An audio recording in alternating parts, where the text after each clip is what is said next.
நம்ம திருவனைநல்லூருக்கு பக்கத்தில் இருக்கிற சிறுவார்னூரில் சீனிவாசா மாடர்ன் ரைஸ் மில்ல பாரம்பரிய நெல் ரகங்களை தோல் நீக்கியும் அரைச்சும் தராங்க. அட்வான்ஸாக கருப்பு கவுனி பாரம்பரிய நெல் வகைகள் அனைத்துமே உரிச்சு தரோம். இங்கே பல வருஷமாக இயற்கை விவசாயம் செஞ்சுட்டு வர்றாரு. இவர் விளைஞ்ச கருப்பு கவுனி நெல் தான் இப்போ நம்மக்கிட்ட கொடுத்துருக்காரு. இவர் அறவை செய்யணுன்னா விழுப்புரம் கள்ளக்குறிச்சி அருகாமையில் தான் மில்லு இருக்குது. ரொம்ப தொந்தரவாக தான் கொண்டு போய் கொடுத்து ஒரு மாதம் கழிச்சு தான் வாங்குவாங்களே அரிசியை.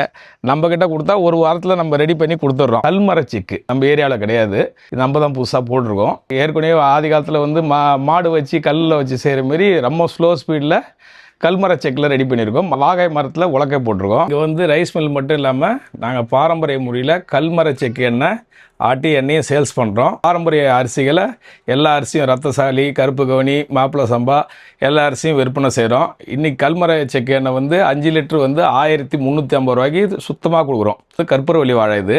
இன்றைக்கி நம்ம 2-3 நாளில் இது கெட்டுடும். ஆனால் நாங்கள் வந்து சூரிய ஒளி கூடாரத்தில் ரெடி பண்ணி உலர வச்சு கொடுக்குறதுனால நீங்கள் 3-4 மாதம் வரைக்கும் இதனுடைய செல்ஃப் லைஃப் இருக்கும். இது மட்டும் இல்லாமல் இவங்க கிட்ட உமியும் கிடைக்கும். இந்த ரைஸ் மில் கரெக்டாக எங்கே லொக்கேட்டாக இருக்குன்னு பார்த்தீங்கன்னா, திருவனைநல்லூர்லேருந்து யானாதிமங்கலம் போகக்கூடிய வழியில் சிறுவானூர் தாண்டின உடனே ஒரு பெட்ரோல் பங்க் வரும். அதுக்கு ஆப்போசிட்டில் ஒரு ரோடு வருங்க. இந்த வீடியோ பார்க்குற நீங்கள் திருவனைநல்லூர் சரௌண்டிங்கில் நிறைய விவசாயிக்கு இந்த வீடியோ யூஸ்ஃபுல்லாக இருக்கும். அப்படியே அந்த வீடியோவையும் ஷேர் பண்ணிவிடுங்க.